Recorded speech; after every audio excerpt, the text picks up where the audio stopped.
Bueno, bienvenidos, bienvenidas. Qué lindo ver un aula llena, ¿no?, en estos tiempos difíciles. Esta es una actividad que se enmarca en un ciclo organizado por la Secretaría de Actualización y Formación Permanente, que actualmente dirijo, y comenzó el año pasado un ciclo al que le pusimos el nombre de Representar, porque la idea es que graduados de las distintas carreras de posgrado y de grado puedan volver a presentar sus trabajos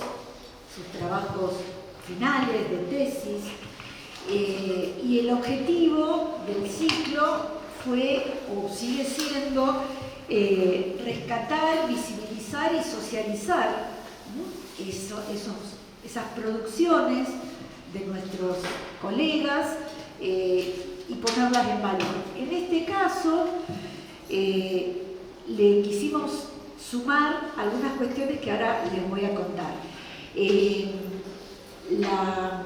tema que nos convoca hoy es un trabajo de la psicóloga Milagro Zenón, titulado La vida amorosa en la actualidad. Un temón de mucha importancia, relevancia, de que todos estamos de alguna u otra manera hablando, ¿no? Al interior de la academia, pero también por fuera, en nuestra vida cotidiana. Y digo que le quisimos sumar poner un poquito más de valor al hacerla dialogar a Milagros con dos docentes de la cátedra. La profesora Viviana Subkov, que es la titular de Epistemología de la Psicología y el Psicoanálisis B, y el profesor Juan Manuel Baños, docente de la Cátedra de Neuropsicología y Psicología del Desarrollo. Así que bueno, sin más preámbulos, le doy la palabra y espero que después podamos armar un lindo debate, porque como acabo de decir, es un tema que nos atraviesa a todos y a todas. Bueno, buenos días a todos y a todas, ¿cómo están? Muchas gracias, Laura, por la invitación. Es una alegría para mí estar junto a Viviana, que además fue la directora de mi TIF, y junto a Juan Manuel. La verdad que cuando preparaba de vuelta los postulados de mi trabajo integrador final, pensaba qué interesante la apertura, la creación de estos espacios de circulación de la palabra, de debate, de conversación en la facultad, porque, a ver, se juegan cosas distintas. Yo cuando defendí mi TIF, se me jugaba más un cierre, si se quiere. No fue un trabajo singular para nada, no es que un proceso de escritura solitario, todo lo contrario, pero este espacio me parece que tiene más que ver con una apertura, justamente con poner a jugar algo de lo que uno ha producido con sus docentes que tiene referenciados, y ponerlo a debatir junto con estudiantes, con graduados. Y en este tema particular que yo elegí, se trata también de lo que el psicoanálisis tiene para decir. En una época en la que los lenguajes circundantes hacen, si se quiere, una literatura sentimental acerca del amor, o desde nuestra lectura hay producciones en relación al amor que tienen más que ver con algo indigno, si se quiere, el psicoanálisis tiene algo para decir. Y un poco de eso se trata el trabajo que yo realicé de escritura para cerrar mi trayectoria estudiantil. El título es, como señalaba Laura, La vida amorosa en la actualidad, pero tiene un subtítulo que se llama ¿Elección solitaria o soledad en común?, que es la pregunta con la que yo abro el trabajo. Y parto de allí pensando una idea de Viviana, que trabaja en el libro de la cátedra, lo traje ahora justo y no lo saqué, bueno, ahora en un rato lo saco para que lo vean, que se llama Sobre lo variable de la época y lo invariante del psicoanálisis. Porque de allí parte el TIF, pensando justamente que los discursos y las épocas, los discursos de las épocas y las subjetividades son variables. Y hay algo invariante que tiene que ver con el sujeto, que es sexuado, parlante, deseante y mortal. Y parto de allí justamente porque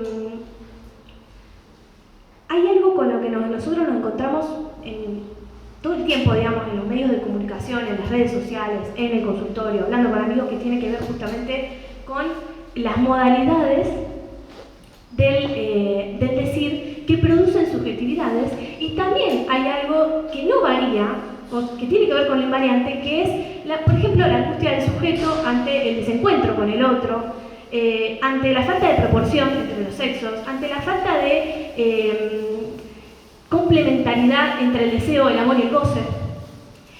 Entonces, esta idea yo la tomaba del texto justamente de Vivi, que está en el libro, pero también formó parte de la fundamentación del proyecto de investigación anterior de la cátedra, que justamente Vivi sostiene que la sexualidad humana no puede separarse de lo discursivo. Para armar con el otro se toma, si se quiere, en parte lo que oferta la época. La sexualidad polimorfa varía su forma según los cambios de las épocas, variantes que podemos leer en los diversos modos de respuesta al deseo del otro.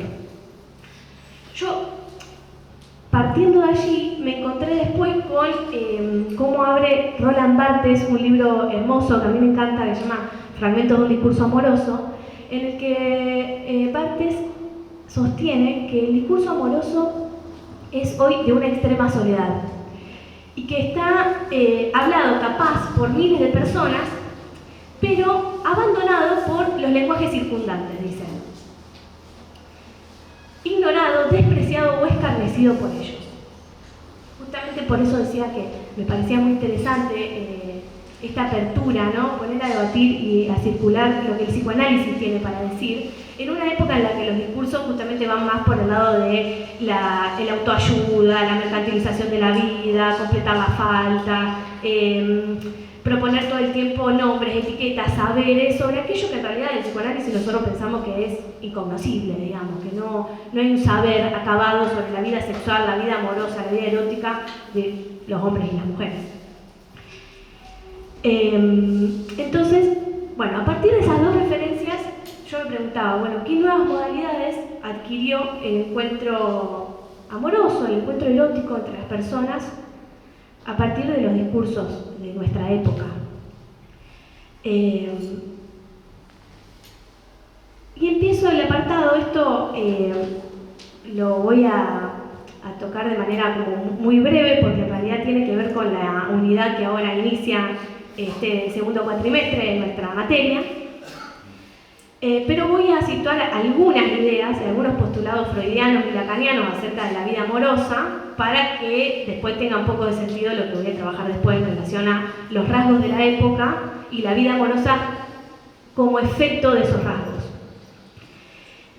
Yo parto del texto de Freud sobre la más generalizada degradación de la vida amorosa, que bueno, a partir de la traducción de Amor-Rortu es que yo le puse título al PIF, tomé esa traducción de vida amorosa, sin embargo la de Ballesteros se traduce como vida erótica en esos textos. Me parecía interesante situar ese problema de traducciones con el que me encontré, porque si bien Eros no puede ser pensado como sinónimo del amor, sí me sirvió para pensar que la vida amorosa o la vida erótica no puede ser pensada, al menos en psicoanálisis, si desarticulamos estos tres conceptos: amor, deseo y goce.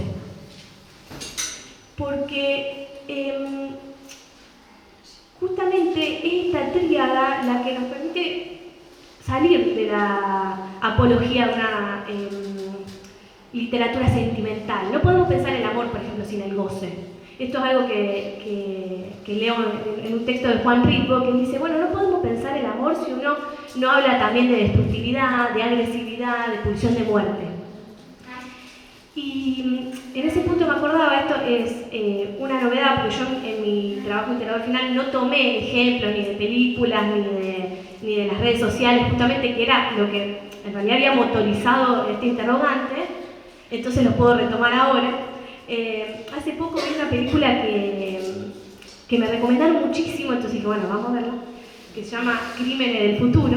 La verdad que no se las puedo spoilear porque no la terminé de ver, me resultó insoportable, no pude. Es real, así que nada más les puedo contar el argumento, pero ya me sirvió para pensar algo y repensar algo del orden de lo que yo había escrito en el TIF. Porque la película pretende como mostrar el nuevo sexo en el futuro. Es una película futurista de ciencia ficción en el que lo humano ha evolucionado, si se quiere, de tal manera de que no podemos sentir dolor y tampoco podemos ya sufrir infecciones. Entonces el nuevo sexo, como le llaman a ellos, los protagonistas de la película, tiene que ver con cortarse el cuerpo, sacarse órganos en el medio de la calle, andar con los bisturí, y eso, si se quiere, da una especie como de placer, ¿no? Me pareció muy interesante para pensar cómo ciertos discursos actuales inciden y cargan las tintas sobre este ideal de salir como desafectado, sin dolor, sin sufrimiento, en relación al amor. Entonces el nuevo placer ya no va a tener que ver con el sexo, sino justamente con, bueno, lastimarse.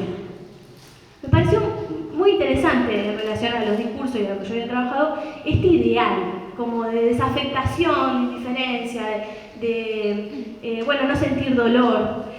Y los protagonistas de la película se preguntan, esto serán los primeros 20 minutos, no pasé de ahí, digamos, así que después la pueden ir a ver si quieren. Se preguntan, che, ¿esto no es peligroso, no sentir dolor? Porque sí, está todo bien, te cortan y hay algo del orden del placer, es la única manera, pero no se le puede ir la mano al otro, ¿cómo nos damos cuenta? El que nos está cortando nos puede matar, tiene nuestra vida en sus manos, digamos. Entonces, bueno, lo traía como ejemplo y como disparador para empezar a situar esta articulación de estos tres conceptos. Freud lo que sitúa, retomo, sobre la más generalizada degradación de la vida amorosa, es que hay una escisión estructural entre lo que él llama la corriente sensual y la corriente tierna. Nosotros ahí podríamos pensar, haciendo algún forzamiento, sinónimos de deseo y amor. Y por más que él sitúa que esa escisión es estructural, bueno, hay algo del orden a veces del enamoramiento, del amor, que tiende a querer que esas aguas se confluyan por un rato, ¿no? Y lo que vamos a trabajar en el TIF es que los discursos al contrario profundizan esa escisión, teniendo efectos precisos, que bueno, eso es trabajado al final. Y otra cosa que me parecía interesante retomar de Freud es que la pulsión, el objeto de la pulsión, es variable. En el sentido que no está prendido originalmente o naturalmente a la pulsión, no es un objeto predestinado, sino que varía, dice Freud, según sus aptitudes para causar en ese momento algo de satisfacción.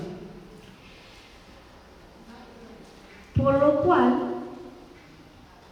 desde el psicoanálisis justamente podemos hacer esta lectura. No hay posibilidad de hacer una clasificación general, universal, sobre la vida sexual de los hombres y las mujeres, sobre cómo cada uno goza, ama y desea.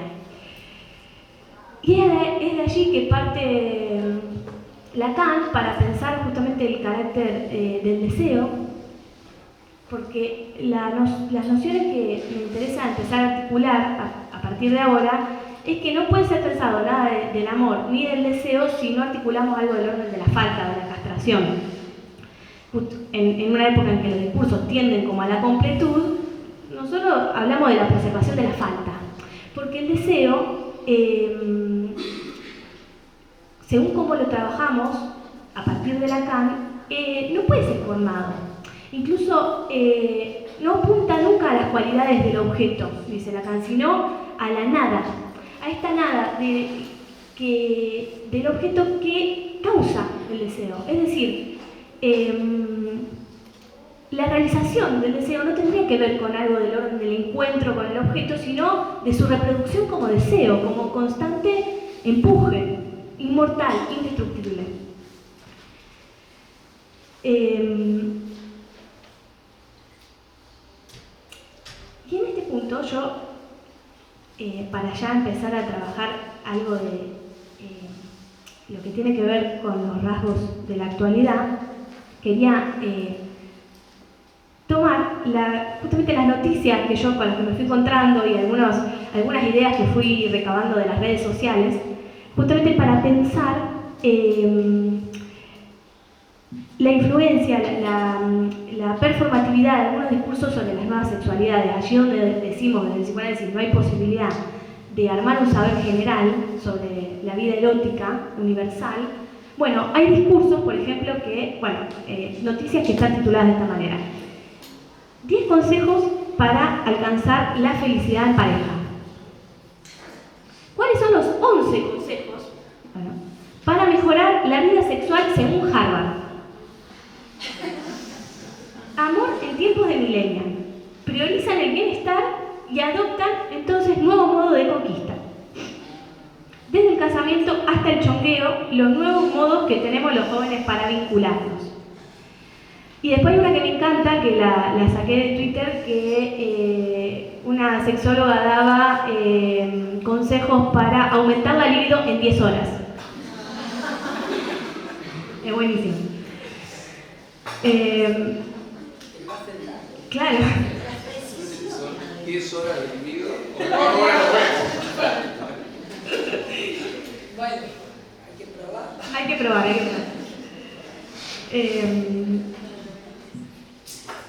A partir de haber hecho un breve paneo sobre algunas nociones de Freud y de Lacan, voy a situar lo que, según algunos autores, se constituye como un rasgo de época que formalizan justamente las subjetividades, las sexualidades. Los autores que yo tomé a partir de una cita de Jacques Lacan son Marcelo Barros, Massimo Recalcati y Jorge Alemán, que son 3 autores que me encontré que toman esta tesis de Lacan en Notas sobre el padre, que es de 1968, en el cual Lacan dice que el tiempo actual aparece caracterizado por la evaporación de la función paterna. Estos 3 autores toman esta tesis, arman distintas ideas en relación a eso. Por ejemplo, Marcelo Barros habla de sociedad pospaterna, que dice que la sociedad pospaterna es la del discurso del capitalismo, que funda como una realidad aplanada, homogénea, en el que nada de la diferencia tiene lugar. Es bastante taxativo Marcelo Barros, pero bueno, una idea que me pareció de interés, justamente cuando el amor en realidad apunta a algo no apunta a la cualidad del objeto, al contrario, apunta a la nada. Entonces hay algo del orden de la diferencia, del extrañamiento, que tiene que ser parte de la cuenta cuando estamos hablando de amor. Y si bien yo no podría aseverar si estamos en una sociedad posterior al padre, me parece que no, me parece más interesante la idea de evaporación o dispersión de la función paterna. Otros autores trabajan como directamente dispersión de la función simbólica del lenguaje. ¿Por qué opera? Incluso Massimo Recalcati se pregunta qué queda del padre, porque hay algo de eso que está operando, si bien, bueno, la transmisión de esta falta, de la castración, parece como en realidad renegada. Pero para pensar también, yo pensaba, ¿no? La evaporación de dicha función simbólica de la ley o de la función paterna, hay que, bueno, también contar un poco de qué se trata cuando opera. Y esto es algo que también van a ver ahora próximamente en este cuatrimestre, porque el padre no la función de la ley no tiene que ver solamente con la prohibición, no es el padre solamente del complejo de Edipo que prohíbe, sino también que dona. Es decir, marca una imposibilidad, pero para marcar lo posible, digamos. Y en ese acto, dice Massimo Recalcati, une el deseo a la ley. En cierto sentido, la palabra, lo simbólico, la función simbólica, se vive como un traumatismo, dice Massimo Recalcati, pero que este traumatismo es beneficioso, porque perturba la tendencia incestuosa del humano, ya que donde domina la ley del lenguaje hay separación, hay imposibilidad y respeto por lo imposible, de gozar de la cosa inmediata, de lo familiar.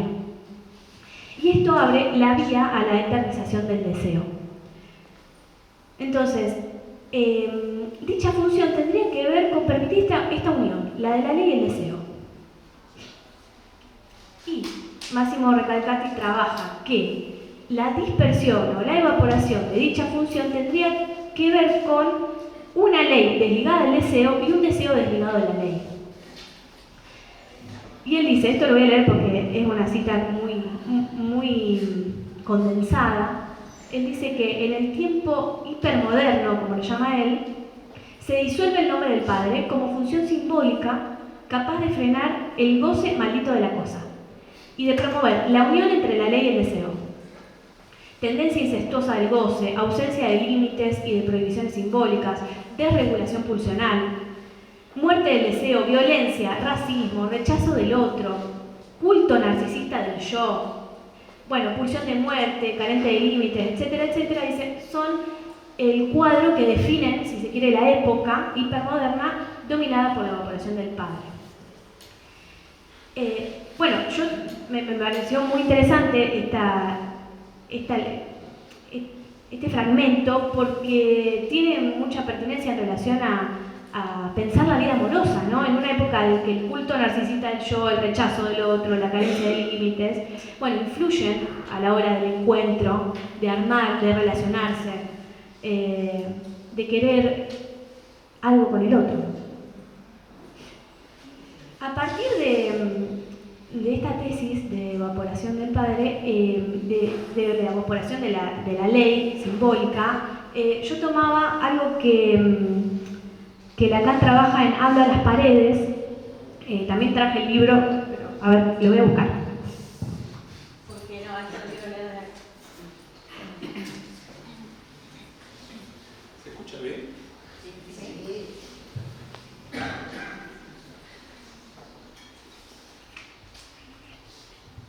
Acá está. Dice Lacan, lo que distingue al discurso del capitalismo es la forclusión, el rechazo hacia afuera de todos los campos de lo simbólico, con las consecuencias que ya dije. ¿El rechazo de qué? De la castración. Todo orden, todo discurso que se emparente con el capitalismo deja de lado, amigos míos, lo que llamaremos simplemente las cosas del amor. Yo la verdad que no me meto mucho en relación a pensar los términos forclusión, renegación. Los autores lo trabajan de distintas maneras. Era inabordable trabajar eso en el TIF, pero sí me parece interesante tomar la idea de como cierto rechazo a la falta, a la castración. Porque para el psicoanálisis justamente la castración es el modo de decir que la función simbólica de la ley le corresponde humanizar el deseo.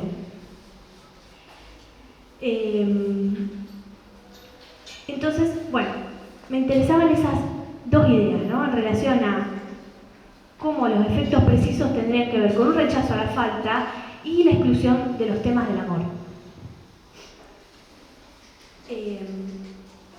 Porque, como lo pensamos, al menos desde la lectura de Freud y de Lacan, es que es necesario que algo falte, que algo no sea colmado, para que algo se pueda satisfacer.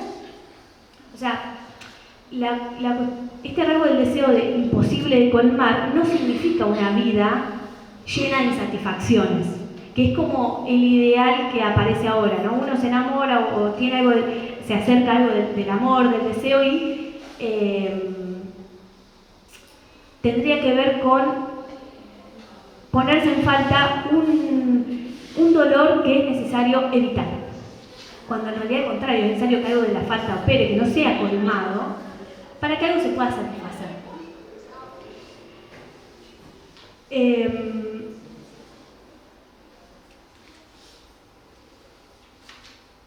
Acá está.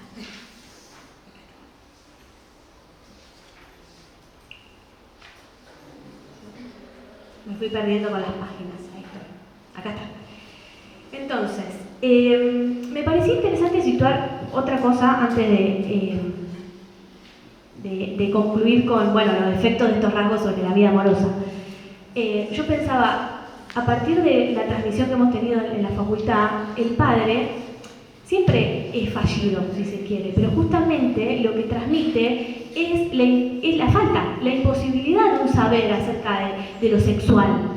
Cuando hay algo de eso que está evaporado, hay algo del orden de que lo que empieza a pasar, que dice Lacan, un rechazo a la castración. Y a partir de allí, yo pensaba, si bien, entonces, como decíamos con Freud, algo del encuentro entre los sexos es imposible, digamos, la falla, la desproporción es estructural, la falla, la desproporción entre el deseo y el amor también es estructural. Máximo Recalcati trabaja en qué queda el padre, que en la actualidad pareciera que ese desencuentro se ha profundizado y lo que queda como resto justamente de la desligación de la ley al deseo no es el puro deseo, sino un puro empuje a gozar. Se ha agravado la agresividad, dice Máximo Recalcati. Porque se ha agravado la agresividad. Donde triunfa la pulsión de muerte, no se da posibilidad para el amor. Y ahora justamente nos encontramos en los lenguajes circundantes que polula mucho este término, el amor propio, que justamente tiene que ver con algo de esta pretensión, incluso con estas noticias que yo leía, ¿no? De taponar, de hacer una apología del narcisismo, de sentirse autocompleto, autorrealizado. Tiene que ver justamente con un rechazo del otro y un aferrarse al sí mismo, como si eso tuviese garantías. Claro, porque la experiencia del amor es sin garantías. Entonces, hay un rechazo como de esa experiencia. Y se trata de, ya a partir de ahí, de la fuerza de voluntad que cada uno pueda disponer para, cumplir esos tips, ejercer esos saberes, adaptarse, amoldarse a estos nuevos lenguajes, ¿no? Porque las relaciones amorosas aparecerían como un peligro para estos valores de la autonomía yoica. Desde el psicoanálisis, y esto para ir haciendo una conclusión, se podría pensar que estas promesas de saber lo que cultivan, en realidad, lejos de la liberación, porque se habla mucho de, si separamos el amor de lo sexual, entonces hay una liberación de lo sexual. Como si lo sexual fuese solamente encontrarse con el otro para tener satisfacciones en los genitales. Freud dice, la sexualidad no tiene nada que ver con el placer genital. Tiene que ver justamente con algo de la articulación, del deseo, del amor y del goce. Entonces esta pseudo-liberación en realidad no deja libres para desear, al contrario. Lo que hace es un taponamiento del deseo, un empuje constante a gozar y un fermento de las pasiones individuales con la necesidad de la satisfacción en el acto.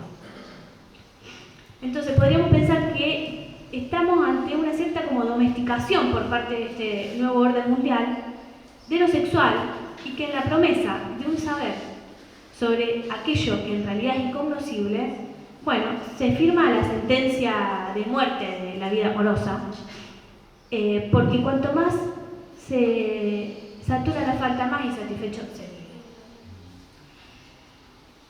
vive. ¿Por qué? Porque aparte, esto es algo que ustedes compartirán conmigo, ¿no? La época es justamente la de el impulso constante a tapar esa falta, a acceder a ese objeto de la supuesta satisfacción, y la trampa está en que también es sustituto de ese objeto y está vacío, constituido ahora por una obsolescencia programada que impulsa a seguir consumiendo. Entonces, lejos de satisfacerse algo del orden de lo sexual, uno entra en un círculo gozoso de consumo e intentando sostener lejos del deseo algo del ideal de la completud. Yo situaba el subtítulo del cual partí porque con esto cierro. Podríamos pensar desde la lectura de Jorge Alemán que hay una salida propositiva, ¿no? Porque tenemos dos maneras de pensar la soledad. Una, justamente como venía trabajando a partir de Máximo Recalcati y Marcelo Barros, como la soledad en sus manifestaciones patéticas o narcisistas, como le dice Alemán, que tendrían que ver con el aislamiento, el goce autoerótico, el delirio yoico, la impotencia para salir de sí mismo, la obscenidad repetitiva de la autoestima, que operarían en pos de una exacerbación del narcisismo y del amor propio. O, dice Jorge Alemán, podríamos pensar algo de la soledad en sus manifestaciones ontológicas o estructurales, como le llama él, que emerge del hecho de que si bien el sujeto se constituye en el campo del otro, su modo de emergencia se realiza de tal manera de que es imposible de que se pueda establecer una relación estable, proporcional, simétrica, fundada en propiedades comunes con ese otro del cual uno emerge, del cual el sujeto emerge. Entonces,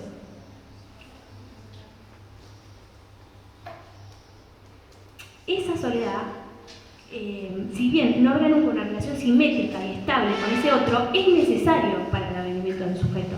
Entonces, ¿qué propone Jorge Alemán? Bueno, algo de la resistencia, si se quiere, en los intersticios, de una soledad común, una soledad compartida, para poder establecer relaciones que perduren en el tiempo. Esto significa la experiencia de la soledad en común, bueno, radicalizar algo de ese vacío que opera con causa. Esto significa poder reconocer la soledad existencial de la cual se proviene, pero al mismo tiempo inscribir la falta que propicia una vida en común, que exalte la diferencia y no las borre, que implique la puesta en valor de lo singular en la relación con los otros y no la homogeneización. Yo, cuando partía del TIF, les contaba, trataba de hacer una producción que justamente no engrose la cantidad de producciones que hay en relación a una apología sentimental, sino que retomaba la pregunta de Lacan de, bueno, si nos la pasamos hablando de amor nosotros, incluso el psicoanálisis ha inventado un nuevo otro para el amor. ¿Cómo hacer del amor algo más digno? Bueno, capaz por esta vía que propone Jorge, que implique una puesta en valor de lo singular en relación con los otros y no la homogeneización, que implique inscribir algo de la falta que propicie una vida en común. En definitiva, el saberse solos para desear estar con otros. Bueno, hasta ahí mi trabajo.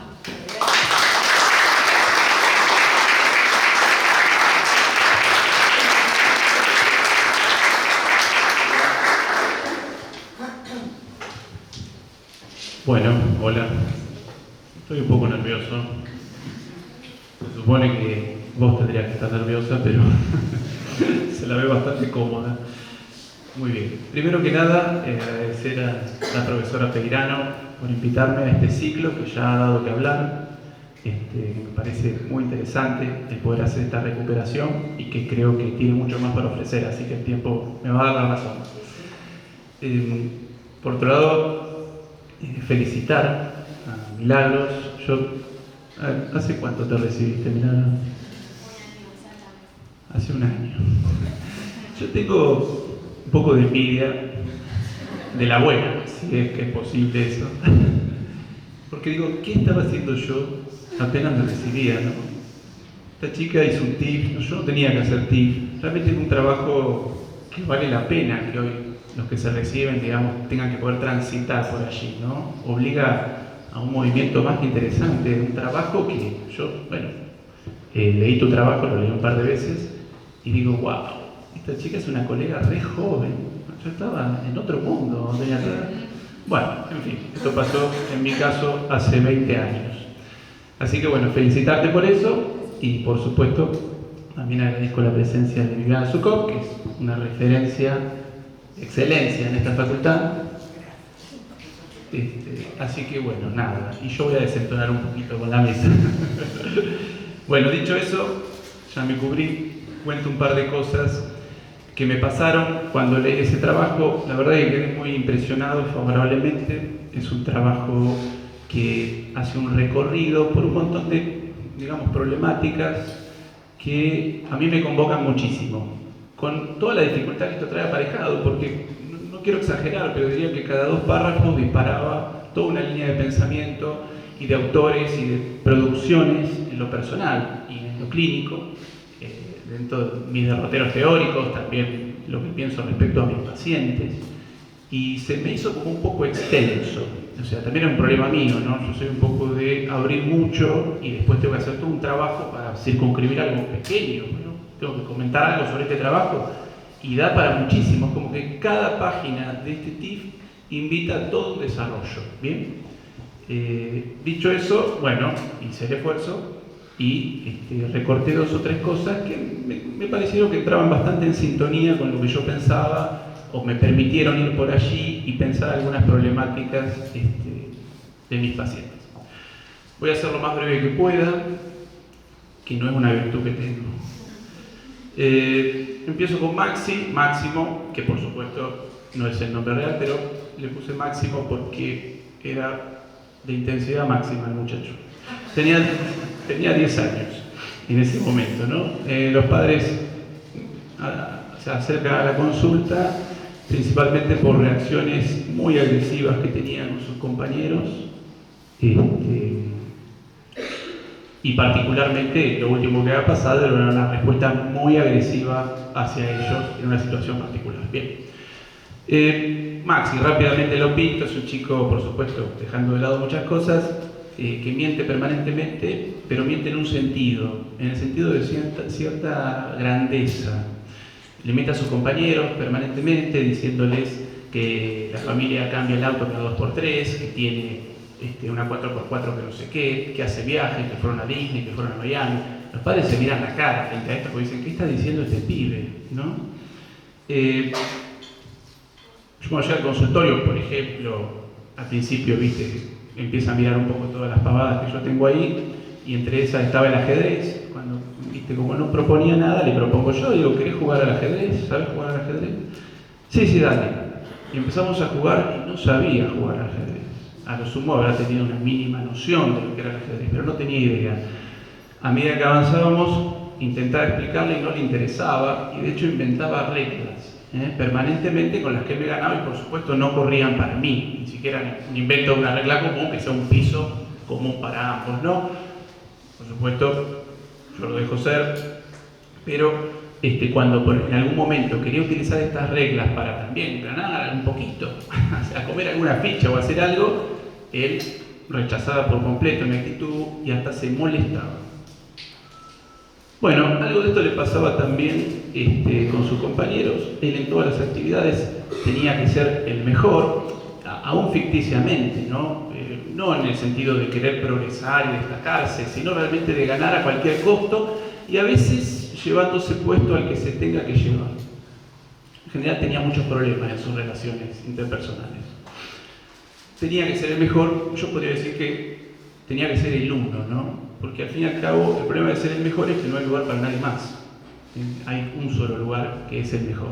Y él estaba permanentemente tensionado por sostener. Ese lugar es un lugar de imposibilidad, ¿no? Como a veces le decía, no se puede estar siempre en la cresta de la ola. A veces tengo que bajar. Bueno, no importa. Éxito individual, lógica binaria, éxito o fracaso, no hay muchas opciones para él. Me acordaba de la máxima que ya conocen ustedes mucho, ¿no? Serás lo que debas ser o no serás nada. Lo cual invita a pensar, digamos, alguna ideología de época bastante implacable, ¿no? Un ideal con una pretensión más o menos absoluta, que tampoco da muchas opciones. Lo digo también en relación al amor, que yo quiero hablar de eso en particular, porque si bien coincido y es común en nuestro ámbito escuchar o leer acerca de cierto debilitamiento de los lazos de amor, o cierto decaimiento, o cierto desfondamiento del amor en la actualidad, también es cierto que hay como una especie de ideal implacable de amor, en el sentido de decir, bueno, se tiene que amar de esta manera. Hay como una imposición, como casi diría como el reverso o la contracara de esa caída del amor, es una idea del amor casi inalcanzable por definición, que uno lo ve cuando las personas una y otra vez intentan montar algo de esto y se frustran, porque si pasó tal cosa ya está, y si pasó lo otro ya está, porque ya parece que lo que es amor es algo que no se puede acceder, ¿no? Y se empuja igual a esto. Bueno, no importa, espero que me entiendan lo que quiero decir. En el caso de Máximo, me interesa destacar un poco su narcisismo, Horstein diría alto e inestable, ¿no? Porque es un narcisismo frágil, ¿bien? Que le asigna al otro un lugar muy particular, que tiene esta doble cara, ¿no? Entre un lugar confirmatorio de su valor, por un lado, y otras veces el otro es simplemente un obstáculo por el cual hay que pasar, ¿bien? Y digo lo confirmatorio porque al fin y al cabo él necesitaba permanentemente convencerme de que era mejor. Él quería que yo lo reconozca como tal. De hecho, jugamos hasta juegos inventados en el momento, donde él era un vendedor, porque quería jugar que era un vendedor de autos, y me explicaba que él era el mejor vendedor de autos. ¿Viste? Me dice, soy el mejor. ¿Viste todos los autos que vendí? Digo, no era indistinto a esa sanción que necesitaba de parte mía, de decirle, sí, Máximo. O sea, la verdad que vendés bárbaro. Fernández Miranda toma tiene un párrafo que me gustó mucho que dice que la declinación del sentimiento de culpa, el temor a la pérdida del amor, la violencia y la crueldad son efecto de una caída del reconocimiento del otro. Son el reverso de la cultura neoliberal. ¿Bien? Qué importante esto del amor del otro. Empecemos por ahí. El amor del otro, ¿no? Que yo diría que es el amor de los inicios, el amor del otro. Es tan importante que he llegado a escuchar, ¿no? Que un niño, por ejemplo, le plantea a otro, si me muero, mi mamá me mata. Y tiene razón. Es para matarlo si le pasa algo a un hijo, ¿no?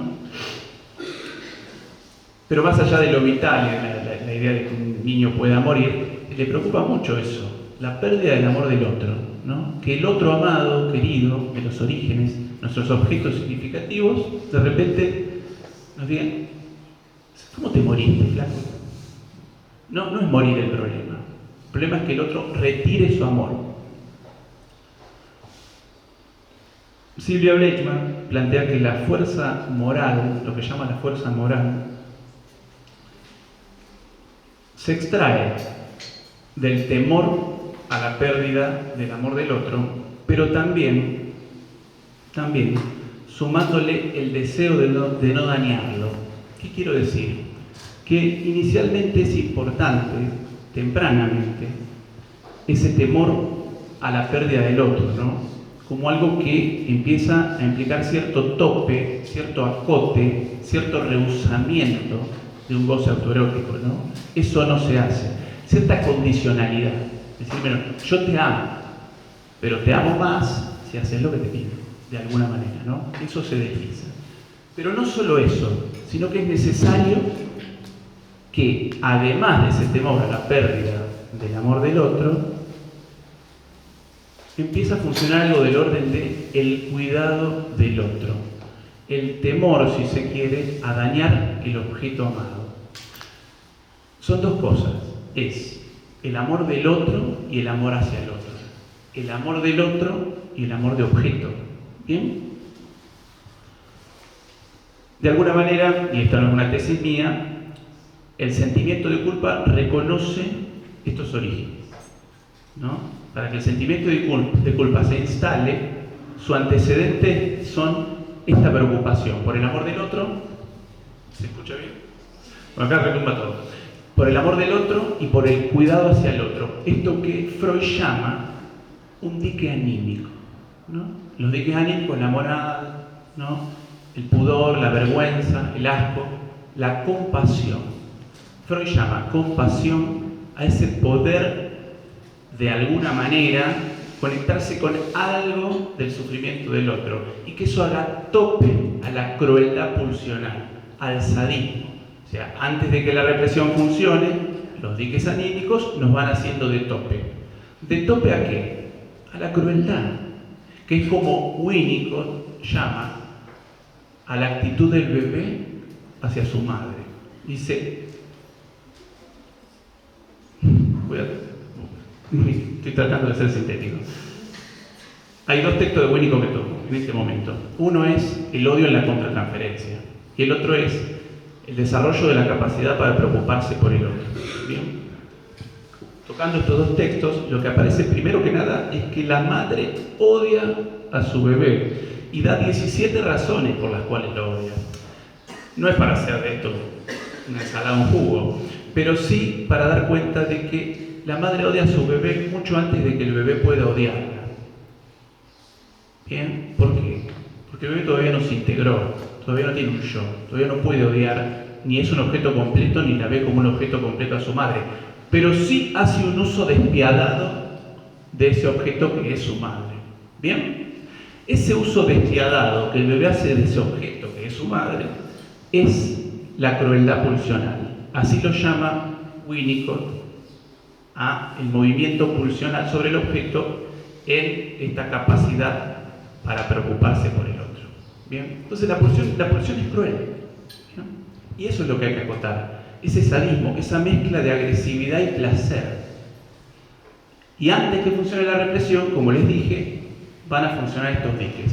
Y la compasión, particularmente, lo plantea Freud en 3 ensayos.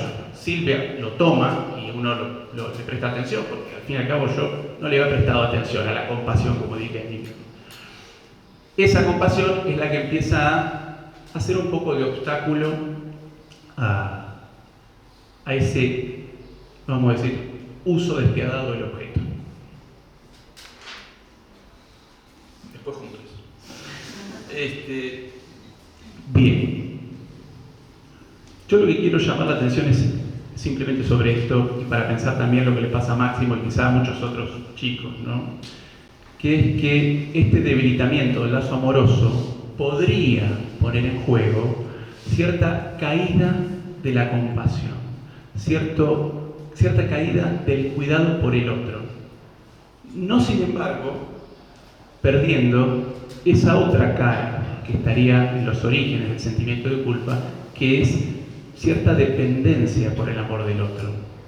Pienso en Máximo en su profunda dependencia de que uno le devuelva, como un espejo, lo confirme en un lugar de valor, pero a la vez dispuesto a enojarse, a rechazarme o a lastimarme, porque no repara en un cuidado hacia ninguno de los objetos, aún los objetos de su amor, pero sí requiere y necesita permanentemente ser alimentado una y otra vez por la confirmación del otro de que él vale, ¿no? Se cae el amor en un sentido, en el sentido de la compasión y el cuidado del objeto, y se sostiene esa profunda dependencia que implica el amor del otro.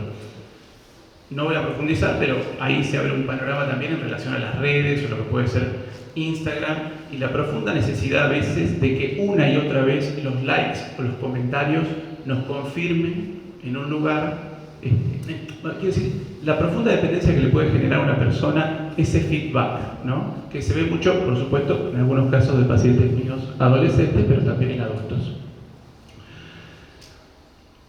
Digo una cosita más. Perdón. Ya está. No agarro el micrófono seguido, aprovecho. Juan Pablo. Le puse así en honor a un amigo que es muy parecido. De la adolescencia, amigo de la adolescencia, ahora está grande. 16 años tiene, ¿no? Está atormentado por los celos. Atormentado. Tiene peleas permanentemente por ese tema en su noviazgo. ¿Qué pasó? el flaco me explica que cuando empezaron a salir, estaban como viéndose, estaban en eso, ¿no? Llega el momento ese en el que somos, bueno, justo antes de eso. En las conversaciones, digamos, surge de parte de ella que ella le había sido infiel al novio anterior. Esa semilla,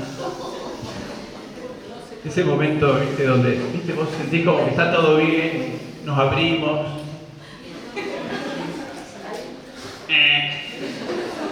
Ok. Bueno, nada. Él le cuenta esto y eso fue una revelación que arruinó todo. O sea, siguió adelante con la relación, pero siempre con ese virus, ¿no?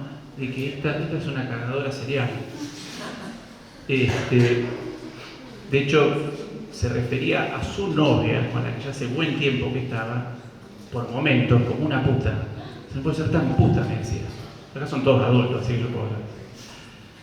Bueno, se enojaba con ella, ejercía un control muy grande, peleas permanentes, realmente la torcía bastante. Digo torcía en el sentido de que, bueno, que no salga menos, la ropa que se pone, con quién habla, la desconfianza frente a amigos de ella, amigos de él. Esto tomaba ribetes ridículos.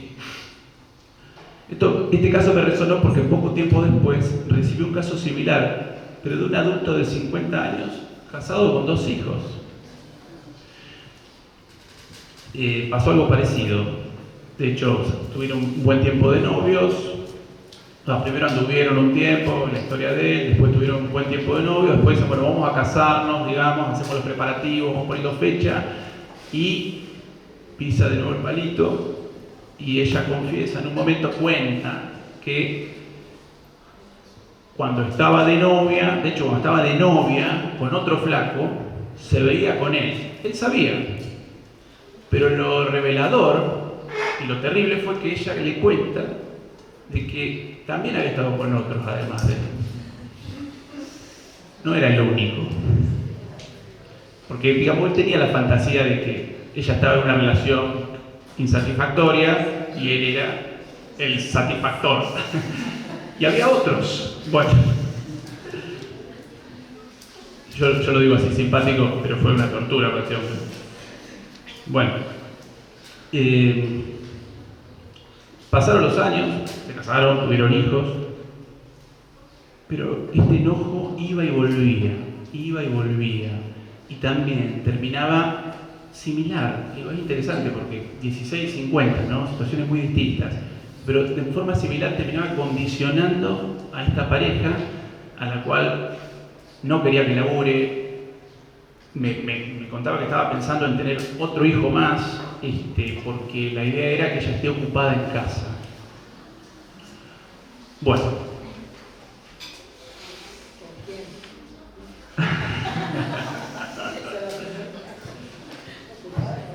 Cuando llegue tu tiempo, vos decís todo lo que quieras. Bueno, yo quiero decir esto. En la adolescencia son muchos los autores que trabajan que se produce una suerte de reactualización del Edipo, ¿no? Como una segunda vuelta, como si hubiera que volver a pasar por algo de lo infantil y lo que se jugó en esa dinámica de las relaciones edípicas. De hecho, bueno, expresiones como barajar y dar de nuevo son un común denominador de algunos textos ligados a la adolescencia, ¿no? Esto nos pone en la pista de que hay que volver a transitar de alguna manera por ese trabajo de exogamia, ¿no? De poder tomar distancia de los vínculos primarios, del deseo incestuoso y, digamos, lograr ese pasaje a la exogamia. Esto lo quiero decir porque el Edipo generalmente se considera como el momento de la salida de la exogamia y el acceso al deseo, ¿no? En el mejor de los casos.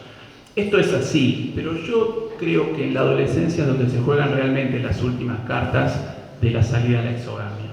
Me parece que es como el momento más trascendente, quizás orquestado en el Edipo temprano, pero concretado en la adolescencia. Por eso es habitual escuchar a algunos autores, como por ejemplo Urribarri, cuando habla de la latencia, pensarlo en términos de que lo que se produce es el camino exogámico, que se va a concretar en el trabajo adolescente.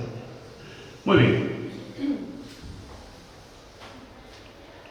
Y acá tomo otra idea, que es la del primer amor. No sé si ustedes recuerdan ese amor de la adolescencia. La mayoría tuvo. Yo tuve un par de amores de la adolescencia. Alguno tuvo uno o tuvo más. Pero que reviste cierta intensidad, ese primer amor, ¿no? Ese primer amor, digamos, que tiene como un carácter absoluto. Bueno, hay algunos que piensan de que ese primer amor viene a ser una forma de reeditar y trabajar de alguna manera este paso a la exogamia. Es como un amor destinado al fracaso, el primer amor, en este carácter absoluto, tiránico.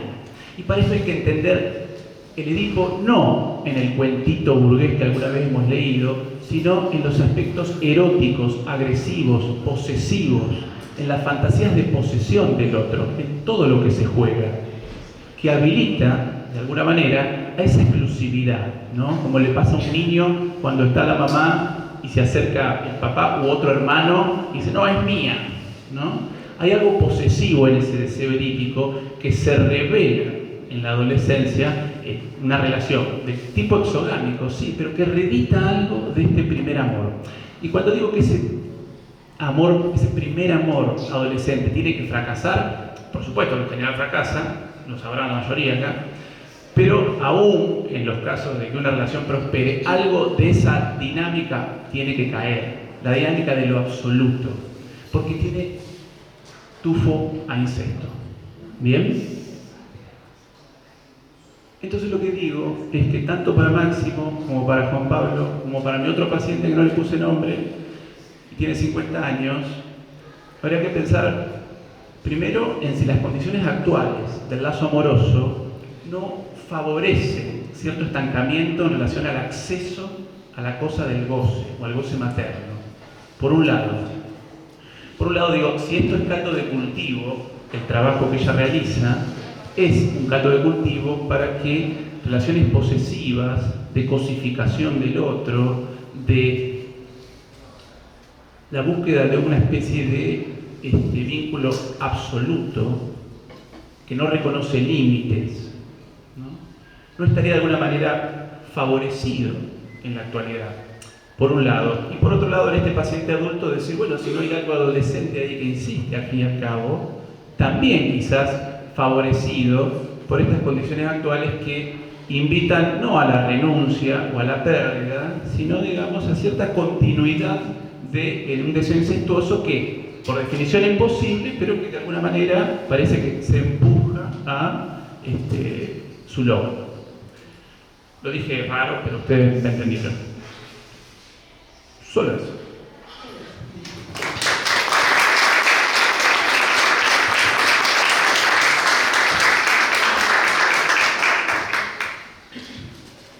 Bueno, ante todo quiero agradecer a Laura Pelgrano, la secretaria que inauguró la Secretaría de Actualización y Formación Permanente, porque, bueno, no existía esta secretaría. Así que, bueno, Laura es la que inaugura esta secretaría y que lleva adelante todas estas actividades y, como dijo Juan, van teniendo su cosecha, sí, va teniendo sus éxitos. Una idea de Laura, concretamente esto de representar, volver a presentar, tanto tesis doctorales, de maestría, etcétera, como la de los TIF, que generalmente, como son de los estudiantes, no tienen mucho espacio. Entonces me parece que es fundamental que también cuenten, ¿no?, con este espacio y poder repensar. Como decía Mili, justamente que ella en el paso anterior era un cierre y ahora lo plantea como volver a abrir, ¿no? Así que me parece que es interesante esa posición también, que conversaba conmigo, ahora tengo, y empezó a proliferar ideas, y le digo, no, eso es para después, ahora vos tenés que hacer lo que ya hiciste. Bueno, porque justamente la convocó a eso. Dicho esto, el agradecimiento a Laura y a la Secretaría, quiero agradecer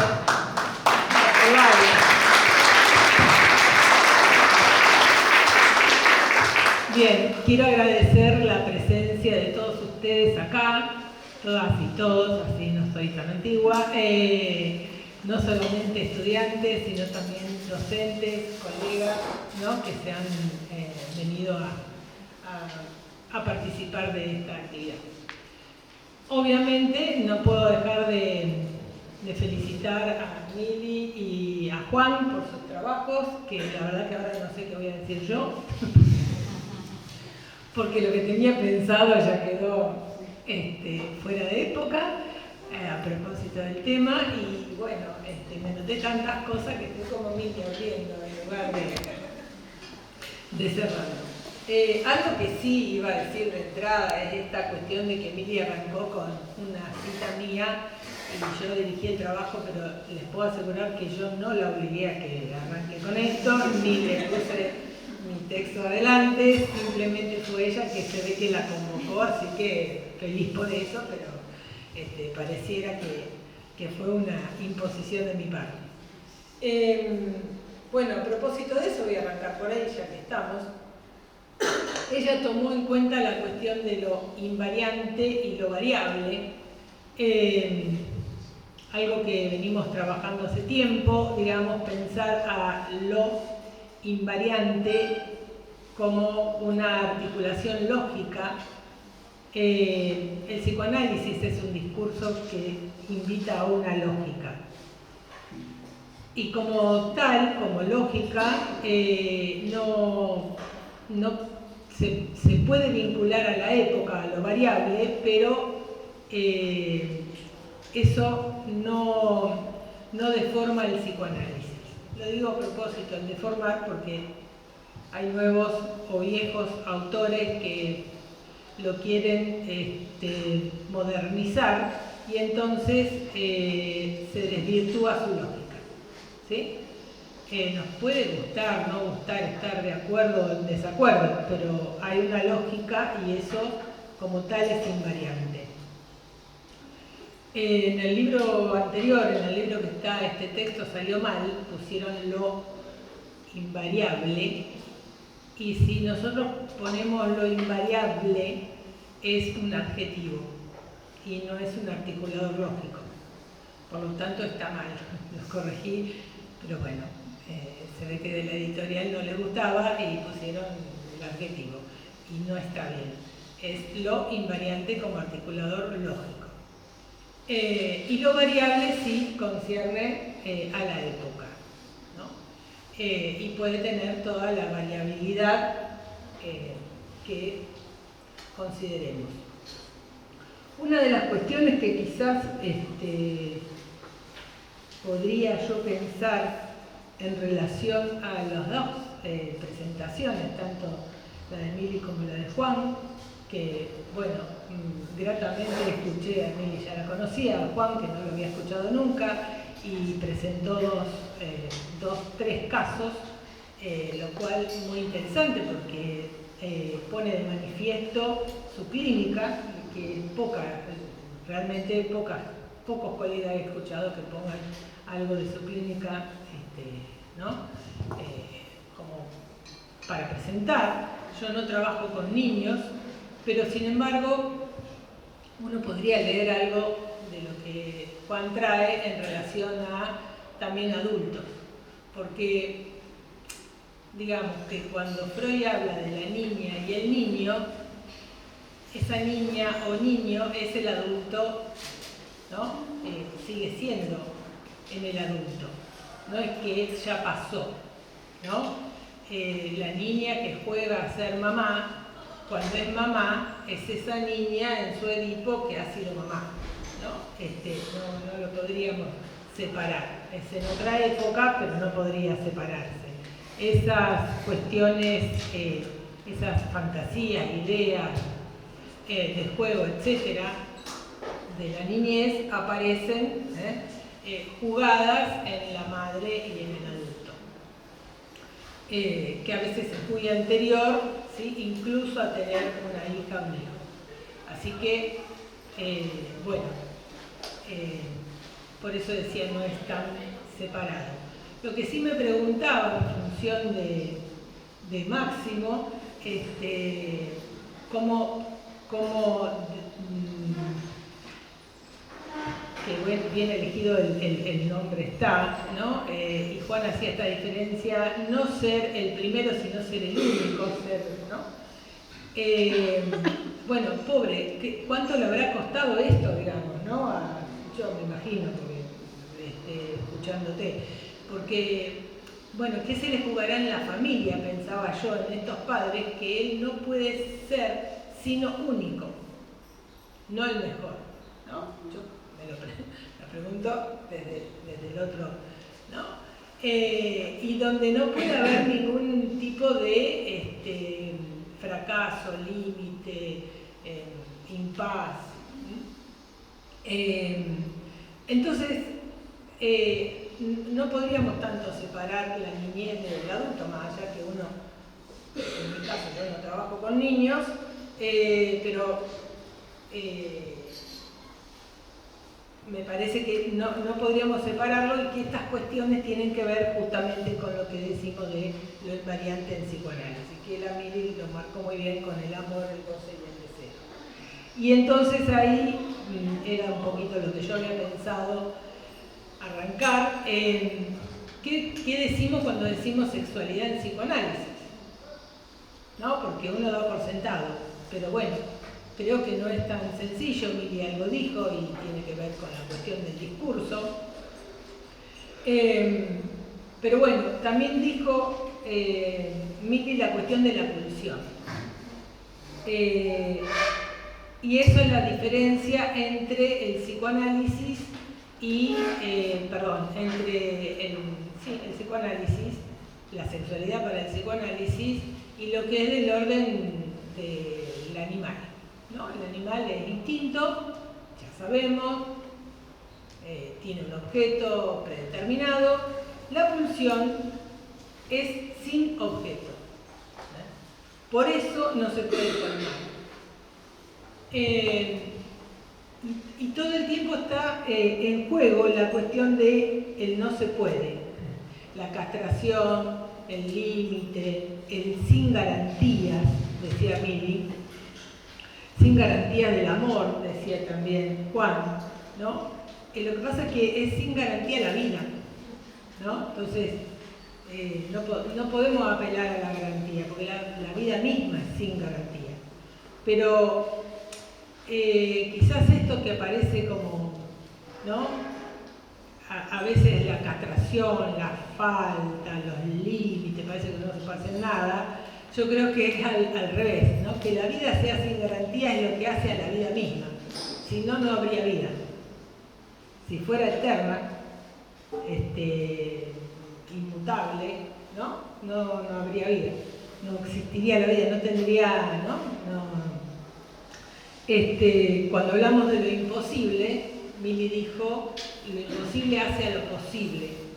Justamente, es lo mismo, ¿no? Si no habría imposible, no habría posible tampoco, porque la categoría misma de un concepto está porque está su contrario, si no, ni siquiera lo podríamos pensar. Por eso pensaba en esto, porque si alguien no entiende mucho el psicoanálisis o viene un poco más de afuera y demás, y escucha lo imposible, sin garantía, la castración, o sea, realmente casi es deprimente, pero habría que, ¿no? Nada se puede, no se colma, pero bueno, Relación sexual. no hay relación sexual, imagínense. Entonces, tremendo. Entonces, bueno, pero justamente creo que esa imposibilidad es lo que posibilita, ¿no? Por eso digo, que la vida, ¿no? Que no haya garantía, el otro no tiene garantía. No, el otro no, la vida no tiene garantía, y eso hace que haya vida y que circule el deseo, y que el deseo no tenga objeto, ¿sí? Y que no se colme en su totalidad, hace que sigamos viviendo, porque cuando el deseo se colma hay varios problemas. O estamos se detiene, el deseo se detiene, o estamos en una situación de angustia o estamos en una situación de pleno goce. Y no es bueno tampoco porque no hay circulación de la vida, ¿no? Y por lo mismo del deseo. Entonces, a veces vieron que hay gente que es muy grande, qué sé yo, y está bien, no sé qué, ¿de qué se murió? Y no quería más vivir, ¿no? Y vos lo escuchás y te dicen, no, ya tuve hijos, tuve bisnietos, ya escribí el libro, planté el árbol, ¿no? Se aburrió, y está bien, ¿no? Digo, podríamos escuchar eso a veces. Entonces, capaz que ahí el deseo dejó de circular, ¿no? Entonces, no pensemos en esta cuestión de la castración, la imposibilidad, sino como posibilidad, justamente. Bueno,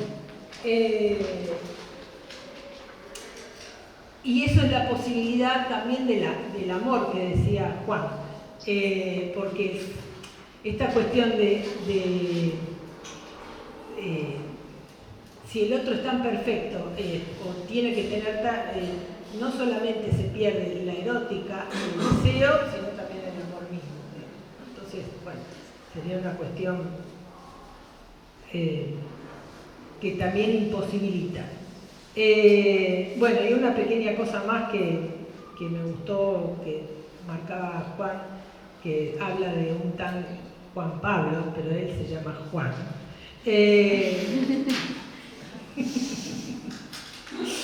Pero bueno, él hablaba de esta novia, ¿no? Y él me hizo acordar mucho a Freud, esta novia que la tildaba de puta también, ¿no? Y no la dejaba, qué sé yo, erotizarse justamente. Y bueno, esto es la figura clásica que marca Freud, ¿no?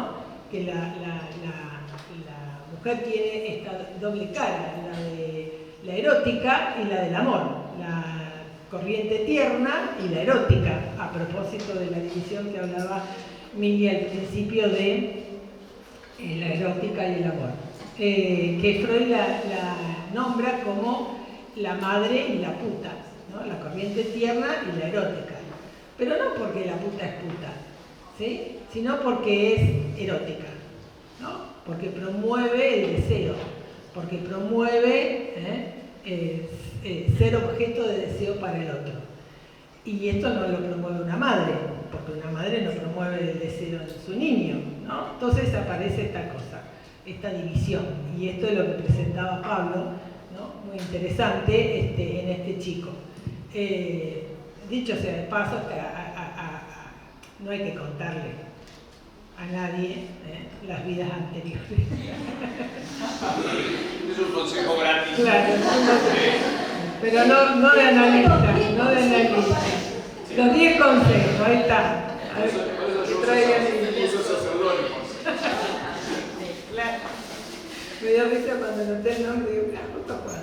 Bueno, pero bueno, más allá del chiste, me parece que es interesante, y esto muestra cómo está la cuestión del psicoanálisis en los casos que también presentó Juan, digamos, lo dice Freud, esto ya lo vamos a ver en clase, y uno dice, bueno, esto no existe más. Sí, existe, de otra manera, como es ahora, ¿no? La que podríamos llamar lo variable de la subjetividad. Sí, claro, sigue existiendo, de otro modo, por supuesto, pero el psicoanálisis como lógica y como invariante, ¿no?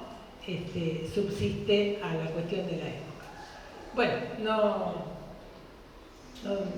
prefiero dejar espacio para los comentarios, preguntas, y sigamos hablando un ratito más.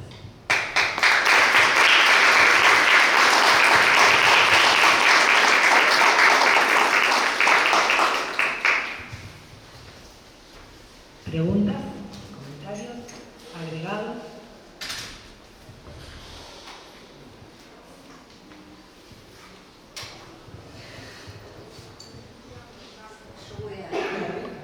Me alejo así un poquito.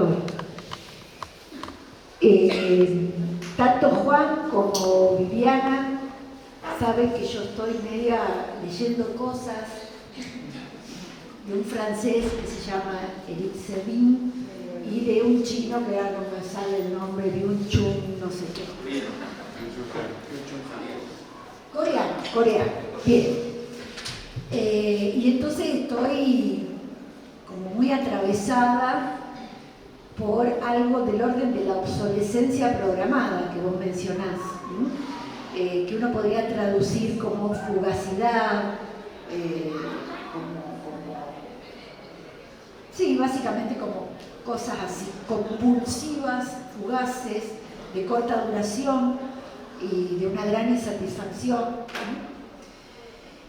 Y entonces me quedé con dos categorías, una de Sabine que habla del yo tirano y una de este coreano, el nombre raro, que habla de las no cosas. El reemplazo de la información o de la digitalización o de la virtualidad por las cosas. Y entonces lo asociaba con el retiro de los cuerpos, que es un tema que a mí me inquieta mucho. Y entonces creo que la pregunta que yo tiro sería cómo pensar el retiro de los cuerpos, cómo pensar el aislamiento que tienen, por ejemplo, hoy los jóvenes, la paja, me da paja, oh, tengo que ir, salir, cambiarme, enamorar, convencer, seducir, prefiero quedarme en casa, ¿no? ¿Qué pasa ahí o qué se les ocurre que podamos pensar juntos en relación a esto? Y una cosita, cuando surgió el tema, me acordé de un libro de una docente de acá de la casa, que ya se jubiló, Bettina Calvi, que en el 2014 escribió un libro que se llama El cansancio de las pasiones. Ya en el 2014 se empezaba a vislumbrar un poco con Bauman, con lo de la sociedad líquida, la fugacidad, ya se empezaba a vislumbrar que algo de todo esto estaba empezando a gestarse. El retiro de los cuerpos, el retiro de lo terrenal, de la cosa substancial, y entonces ahí tomo, para no hacerla tan larga, esto de el equilibrio, el balance entre lo variable y lo invariable, entre el ser y el devenir, si nos remitimos ya a que tiene que haber algo que se transforme, pero que también tiene que haber algo que se sostenga invariablemente y que sea el epicentro de la identidad de ese ser, ¿no? Y entonces, ¿cómo poder pensar si hoy no estamos frente a un desequilibrio o un desbalance en donde la cosa, el Das Ding de Heidegger, se ve avasallado por lo virtual, por lo que no tiene consistencia? O sea, nada, estoy tirando cosas en voz alta para ver si juntos podemos pensar ahí también, donde está Rodolfo, que hemos charlado de estos temas.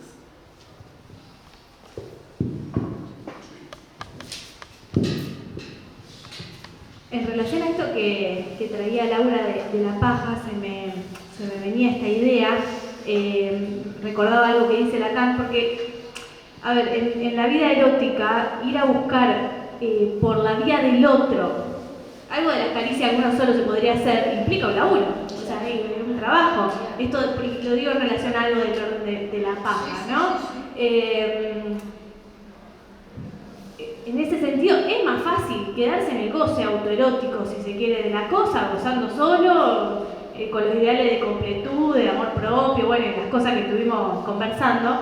Y me acordaba, digo, de esto que dice Lacan, que es una frase como trilladísima, pero que a mí me sirvió para pensar algunas cosas de esto que que mencionaba Laura, de que bueno, hay algo del amor que permite condescender el goce al deseo, porque si no, la paja es puro goce y uno se priva de la posibilidad de ir a buscar por el rodeo del otro, algo que tranquilamente uno se podría hacer solo, pero bueno, no es lo mismo.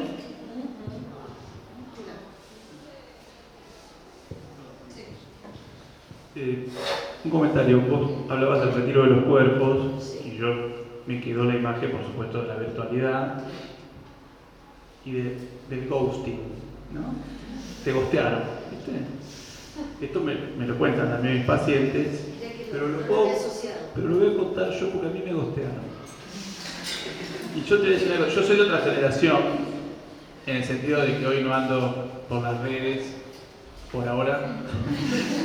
De hecho, trato de no acercarme a las redes. Pero viste que estuvo todo este tema de la pandemia, y la virtualidad, y el 2020 y el 2021 un poco también. Y a mí, como docente, me ha pasado terminar una clase y decir, bueno, dejamos acá. Chao, profe, chao. Y de repente hay 7 u 8 ventanas que siguen ahí.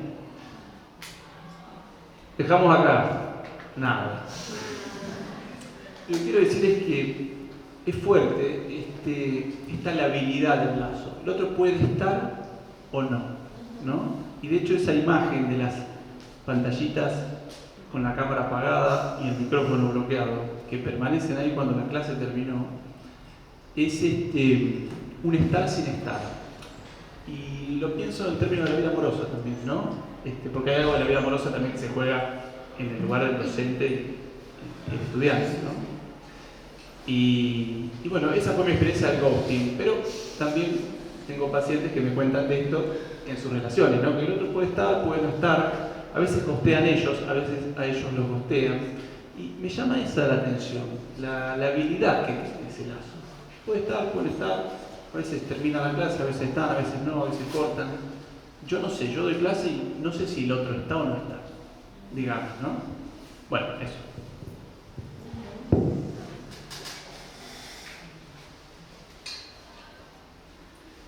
A mí me quedó de muy buena la referencia a crímenes del futuro, que no la vamos a publicar por más de un par de años, pero en la elaboración de la obra de los ojos tenía que ver con un cambio en relación a la alimentación. Es decir, estos órganos, sí. No se escucha y estamos filmando. ¿Querés? Acércate, Nahuel. Me acabo de dar cuenta que estás filmando. Sí. No sabía. Sí. Meditamos. ¿Qué tal? ¿Cómo están? Che, muy bueno los 3 puntos. Yo para recuperar la cuestión cinéfila de Cronenberg, de Crimen del Futuro, que es la desaparición del dolor y por lo tanto de ciertos límites del humano. Entonces, lo que marca la película es cómo los cuerpos se van transformando hasta el punto tal de poder comer plástico, ¿no? Es decir, el reemplazo del alimento para poder digerir el plástico, que vendría como marca de capitalismo, de producción industrial. Es decir, y nosotros lo que pensamos en relación al amor como primera experiencia tiene que ver con comer, ¿no? Y es un comer que implica una relación con el cuerpo del otro. Entonces, en ese comer, Freud ubica bien oral, digamos, es la marca de la vivencia de satisfacción como marca del deseo, toda la articulación de la demanda poniendo en juego la cuestión del amor e incluso el éxtasis y la erección corporal en el comer, que daría cuenta de un goce en el cual nos desconocemos. Entonces, ya en el comer mismo uno podría articular un deseo, amor y goce. Y después lo que pensaba en relación a lo virtual, de que, bueno, son fenómenos que radicalizan algo que siempre estuvo presente, ¿no? Es decir, el gosteo, que alguien esté sin estar, ¿no?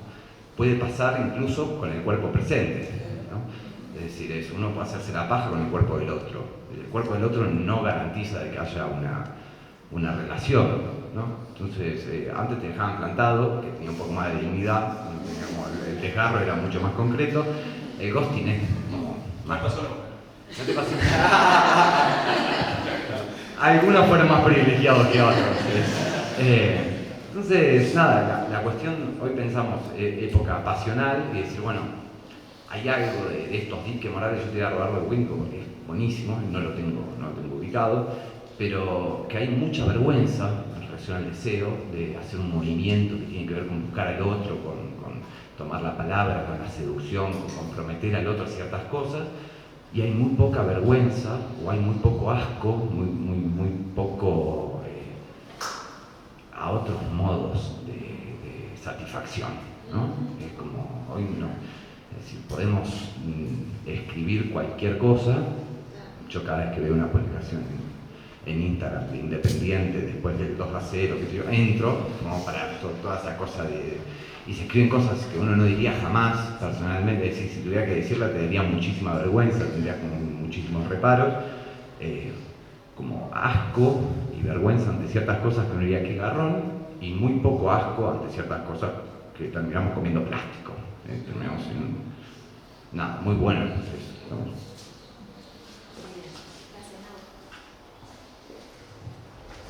Gracias, Nahuel, muy buena intervención.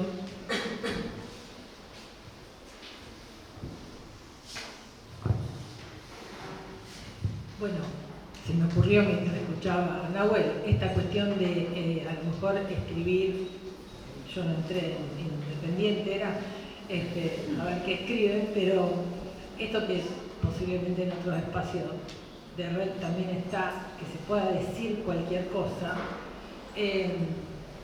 bueno, no es un fenómeno de masa, ¿no? Como dice Freud, respecto de los fenómenos de masa que tienen que ver con el líder, ¿no? Y el amor al líder, y la identificación al líder,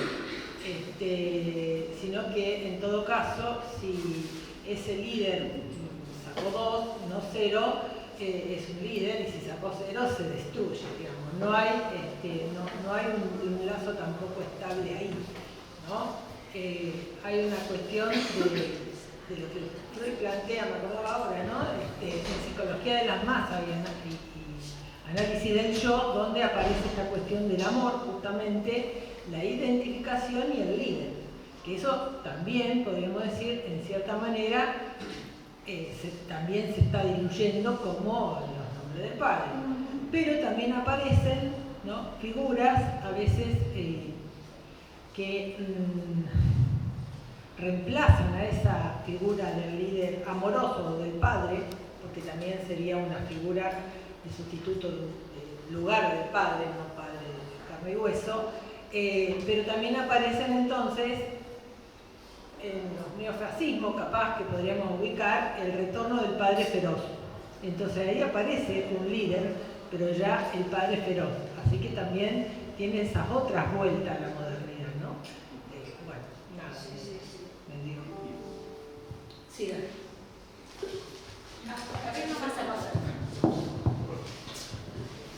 bueno, ante todo, buenísimo escuchar 3 presentaciones en un marco de trabajo organizado por la Secretaría a cargo de Laura. Después quiero hacer algún comentario, pero quiero invitarlos a que tomen la palabra. Esto está dirigido a ustedes. Me permito, no soy miembro de la cátedra, pero sí...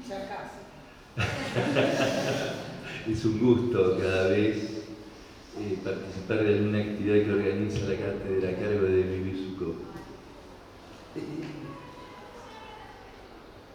Ustedes fueron escuchando 3 presentaciones, 3 comentarios magníficos.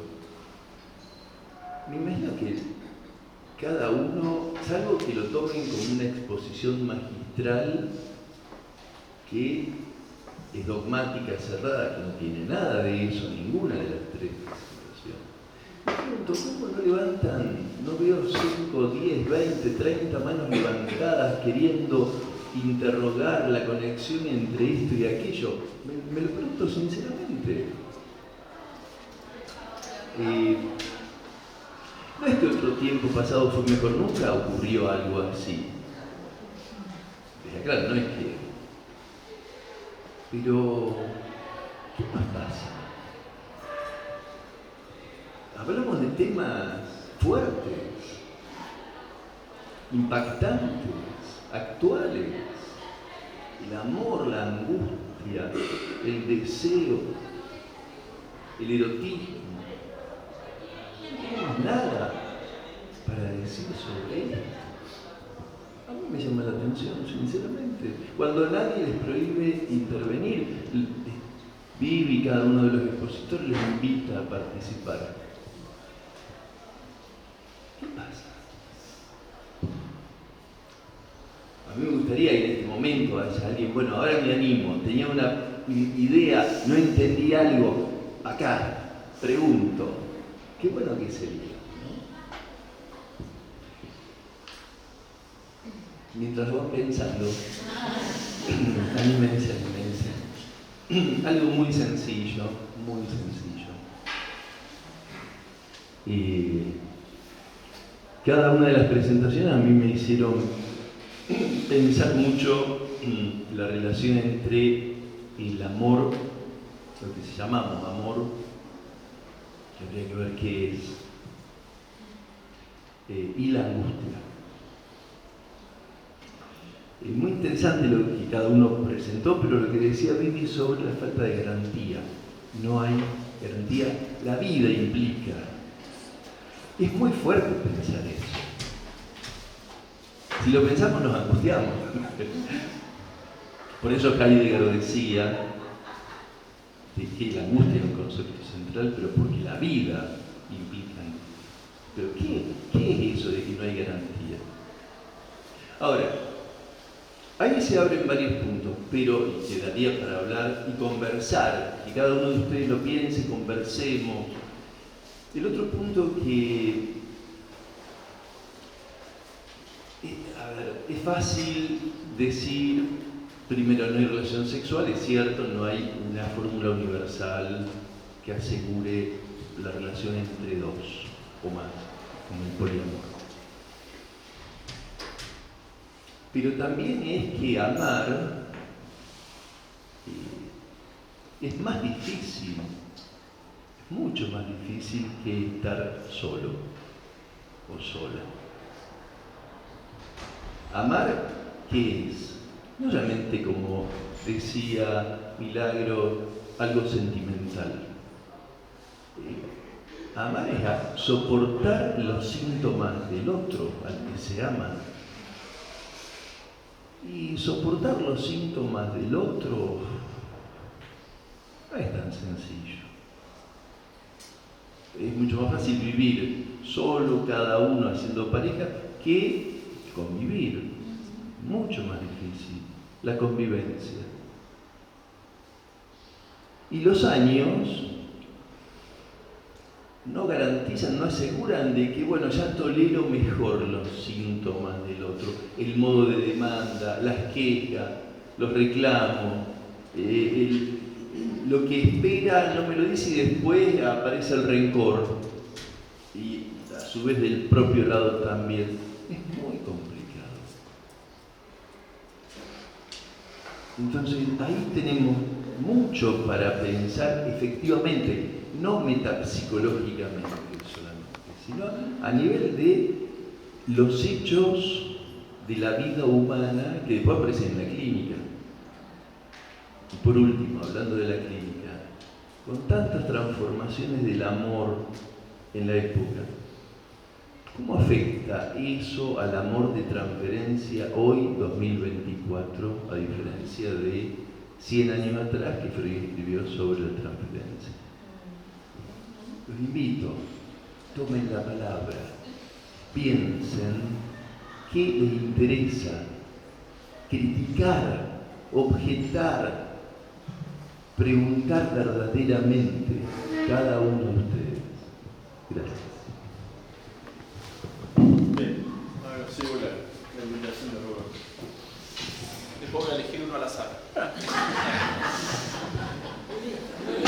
Me doy vuelta y señalo así.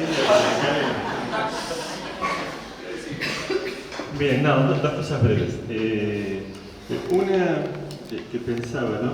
Yo trabajo fundamental, hace muchos años que no hago clínica y me dedico fundamentalmente a todo lo que es psicología del trabajo. Y no obstante, constantemente se leen cuestiones clínicas, por supuesto, porque uno no va a hablar con el otro, hay cuestiones de la subjetividad que se despliega y muchas veces termino derivando a alguien. Sí, muchos de los que están presentes han sido gente en los cuales he derivado, ¿no? Y quería hacer este comentario, una cosa muy mínima. Hace un poco más de un mes estaba conversando con alguien que dirige una organización muy grande y hace este comentario. Dice, dice, lo que yo siento es que yo hice un gran esfuerzo, tuve que dejar muchas cosas que me apasionaban en mi vida para poder cumplir con estos objetivos, ¿no? Y para poder cumplir con mis proyectos.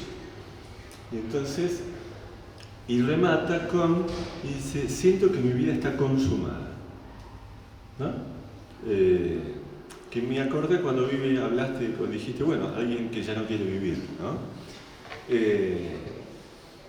Obviamente yo no les puedo transmitir en este momento el rostro, la mirada, cuando dijo la palabra consumada, ¿no? Sí. Entonces, digo, en esta época donde la pasión medio como que se va sustituyendo por la lógica del rendimiento, ¿no? Es decir, alguien que en una sola frase te dice las dos cosas. Dejé todo en mi vida para hacer todo lo que yo quería en mi vida. Pero entonces, ¿no? ¿Qué es lo que termina ocurriendo ahí? Y esa es una lógica que está muy presente y al menos en esto que yo me dedico cada vez la veo como más brutal. La palabra que recurrentemente a mí me aparece cuando tengo esta experiencia es brutal. Son experiencias brutales, ¿no? En la cual quedan los sujetos allí instalados. Y la otra cuestión que tiene que ver con una cuestión política, ¿no? Que fui asociando mientras ustedes hablaban. Cuando uno mira en psicología de las masas, que antes lo retomaste, ¿no? A Freud, a mí siempre hubo una palabra que es central para mí. Cuando Freud dice que, bueno, nosotros en realidad ¿qué queremos del líder, del jefe, que en realidad era la palabra que lo usaban en ese momento, ¿no? Y dice, bueno, que nos ame, que nos quiera, que nos cuide, que nos impulse, y dice una serie de cosas, ¿no? Y en realidad sabemos que no es así, pero Freud dice, todo depende de esa ilusión. Y esa palabra ilusión, que es tan ordenadora, ¿no? Porque en realidad sabemos que no es posible, pero de esa ilusión depende, ¿no? Y creo que cuando uno traslada esto a la clave política, bueno, estamos en una época de desilusión de las imágenes tradicionales históricas de los liderazgos, ¿sí? Cuando uno ve la política actual, la política de la época, creo que hay fuertes niveles de desilusión, ¿no?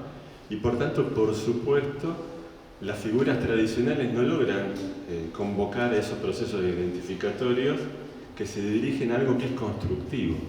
Y a mí lo que me preocupa mucho, y bueno, que Byung-Chul Han lo trabaja mucho en distintos libros, es esto de, por ejemplo, los surgimientos de los movimientos identitarios en Europa, ¿no? O sea, movimientos políticos que trabajan sobre la cuestión de la propia identidad y entonces aparece la cuestión racista, violenta, xenófoba, ¿sí? Contra los negros, contra el feminismo, contra lo que se ponga allí. Y que entonces es muy interesante porque nosotros los psicólogos decimos que es interesante, cosas que son despiadadas, ¿no? Pero lo interesante de eso despiadado es que en términos políticos lo que da la impresión es que hoy lo que aparecen son líderes odiadores. Son líderes que odian. No es el líder o el jefe del cual nos habla Freud, ¿sí? Que produce ese lazo y entonces lo que se juega es el amor. Que cuida, y eso es una cuestión amorosa, ahí está, la palabra amorosa, sino que lo que parecería que estamos construyendo son lazos identificatorios a partir de un líder que odia, y por tanto lo que nos convoca es el odio, con todo lo de disolución que eso tiene en esa forma del ejercicio de la política, ¿no? Así que bueno, listo, quería hacer ese comentario. Me doy vuelta y...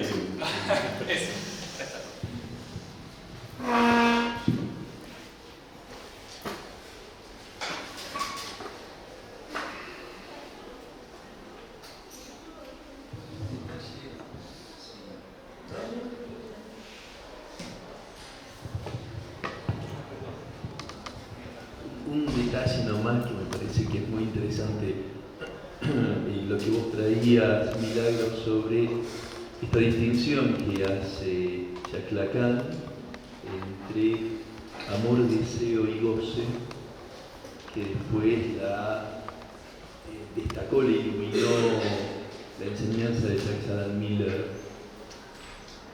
porque digamos, hay mucho que nos serviría pensar sobre el goce en los tiempos actuales, porque toda dificultad con el amor y el deseo es porque hay una inercia hacia un modo de goce autista.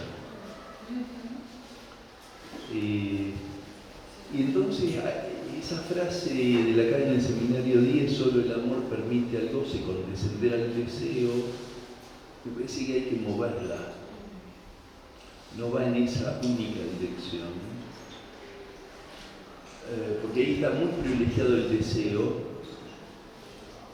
Solo el amor, digamos, como decía justamente Juan Manuel, para salir de la endogamia hay que salir del goce, pasar por el amor edípico y entonces va al campo del deseo exogámico. Pero ahí falta pensar el valor del amor, no como medio únicamente. Y es lo que está pasando en la época. Hay elecciones de goce, son más fáciles que las elecciones de amor. Y amor no es de pareja solamente, amor es en lo que se hace, en cómo se vive con otros. El respeto, el odio falta el respeto. El amor respeta. Y no es por tener una visión religiosa. Jacques Adam Miller en un momento dijo, me parece muy claro, que respetar es respetar la castración del otro. Es el otro que está habitado por una falta, por algo que no me gusta, pero sin embargo lo respeto en esa diferencia. Es respetar a las minorías, es respetar a las diferencias políticas, es respetar mientras sea en el marco de la democracia. Como decía Rodolfo claramente, el odio es a nivel político antidemocrático. Entonces acá tenemos, me parece, el valor del amor no como sentimiento, retomo algo que vos dijiste, Milagro, me parece muy claro, sino como un acto revolucionario, un acto de decisión ética. Me parece que hoy en día es muy importante no solamente ir en dirección al deseo, que hay otro problema, me parece que idealizamos el deseo en la facultad de psicología. No puede ser la última palabra, me parece. Porque el deseo me orienta. No, dejemos de joder.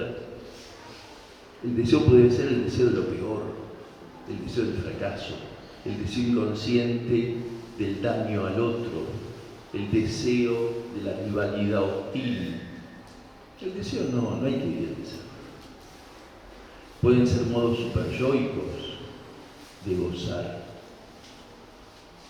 Y lo que muestra el niño de 10 años que traía Juan Manuel es la angustia que él tenía por una exigencia superyoica de ser el mejor. Y ahí no hay un deseo, como decía claramente Juan Manuel, estaba habitado por una confusión enorme, una complicación con el amor. Y entonces lo que mostraba eran las consecuencias de la angustia. Pero me parece muy interesante revisar estos tres: amor, deseo y goce, donde el goce es muy complejo como concepto en Lacan.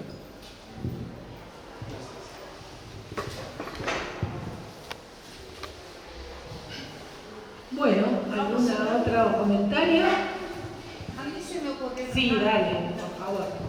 A mí se me ocurrieron muchas cosas. No sabía por dónde empezar a hablar, porque bueno, pero las exposiciones han sido brillantes, interesantes, muy versátiles. Pero yo humildemente creo que estamos transitando un cambio de paradigma, en donde hay cuestiones que han sido impuestas, como por ejemplo la virtualidad, donde está el control de la materialidad del cuerpo. Con la pandemia, con la inteligencia artificial, con un montón de cosas, hace que ciertos registros se pierdan y todo se evapore o se licúe más. Lo pensaba en función de que yo por ahí digo que los pibes hoy en día, y no solamente los pibes, los grandes también, nos teletransportamos.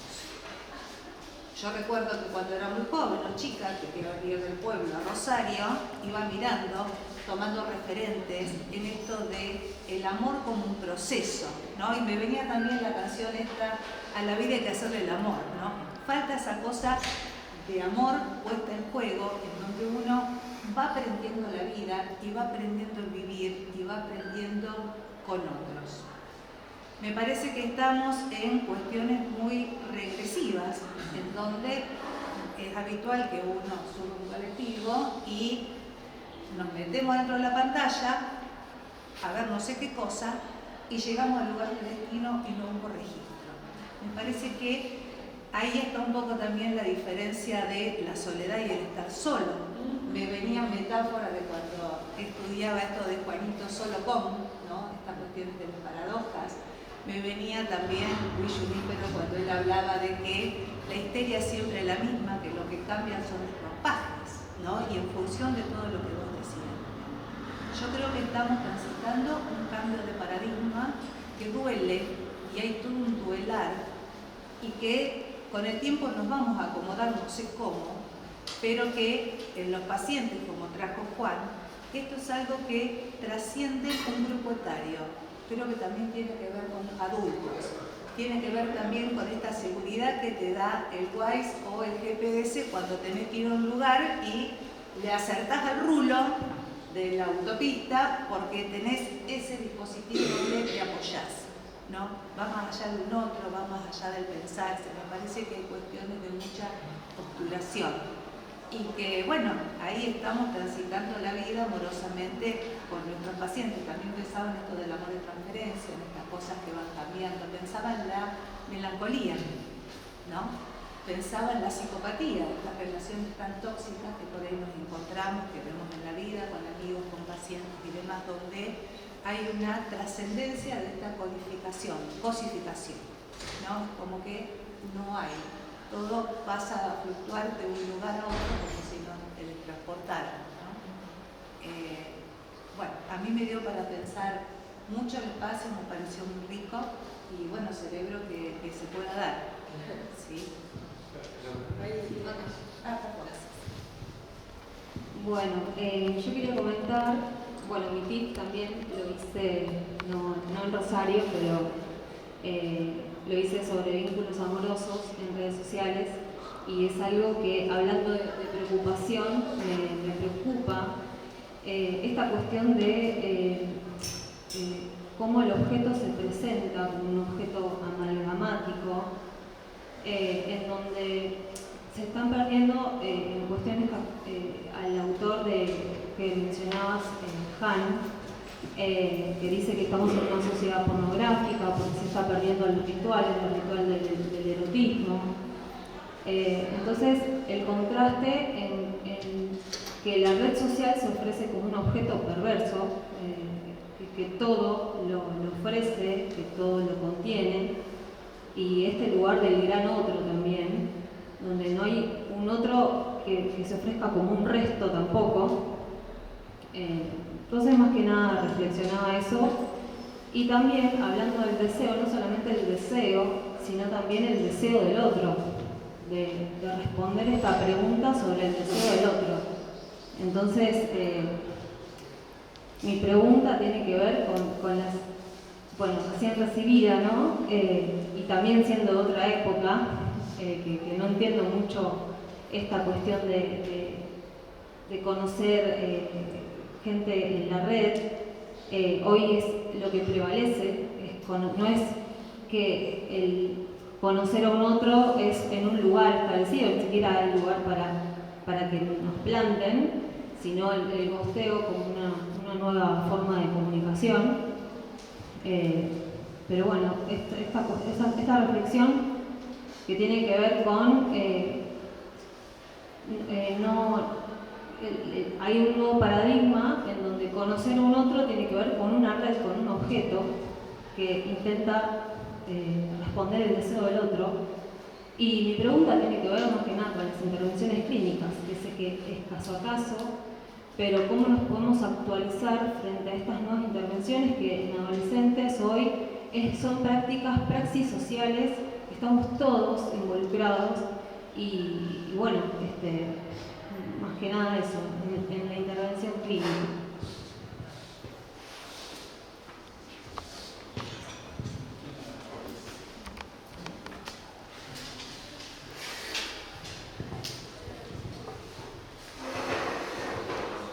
Bueno, para contestar a la compañera y para cerrar, me parece que hay cuestiones que uno las lee como muy novedosas y como dijo también antes Nahuel, se podía ghostear estando presente, se puede, no se podía. Cuando Roberto hizo mención a la no relación sexual, porque no es universal, etc., ahí también me di cuenta, digo, bueno, se puede estar no estando. ¿No? Se puede estar no estando, por más que el acontecimiento ocurra. Se puede estar en la vida no estando. Me acordaba de una paciente justamente que hacía lo que había que hacer, se levantaba, le daba la leche a la hija para llevarla a la escuela, que se llevaba el padre, se iba a volver a dormir, dormía, se despertaba, le daba de comer a la hija, yo, así, ¿no? Y no me acuerdo cómo fue que habló de la vida y yo le dije, no es solamente tener los ojos abiertos. Eso me dio una buena intervención, pero por eso digo, capaz que no hay que perderse tanto en la modernidad, quizás hay que escuchar, porque a pesar de que parece que todo está permitido, como el padre de la obra, que todo está permitido, no es tan así. Yo tengo pacientes muy jovencitas donde tienen una inhibición tremenda, donde no pueden tener sexo con nadie, mayor que no de relación sexual, ¿no? Bueno, y uno piensa que eso no ocurre más. Sí, ocurre. Es decir, no nos perdamos, por eso me parece que es interesante ubicar ciertas cuestiones y que las retomó también Roberto con el amor, el goce y el deseo, porque si no nos perdemos en que es totalmente nuevo y entonces no podríamos intervenir. ¿No? Que la pregunta está, bueno, no nos vamos a negar, por supuesto, estos modos distintos de hacer lazo social con otro, claro que está. En un escrito mío que no sé ni cuál es, pero Dora, tomo el gesto que dice Lacan, ¿no? Respecto de Dora. Bueno, está bien, uno podría decir Dora como Dora, ¿no? Quizás no está, pero la histeria sí. El tema es ubicar cómo se manifiesta hoy, entonces el lazo social será diferente, pero no nos perdamos por ahí. Si no, todos los días tendríamos que, ¿no? Resetearnos, no sé, tomando palabras de hoy. Así que bueno, me parece que eso puede balizarte. Por lo menos me parece que a mí me baliza.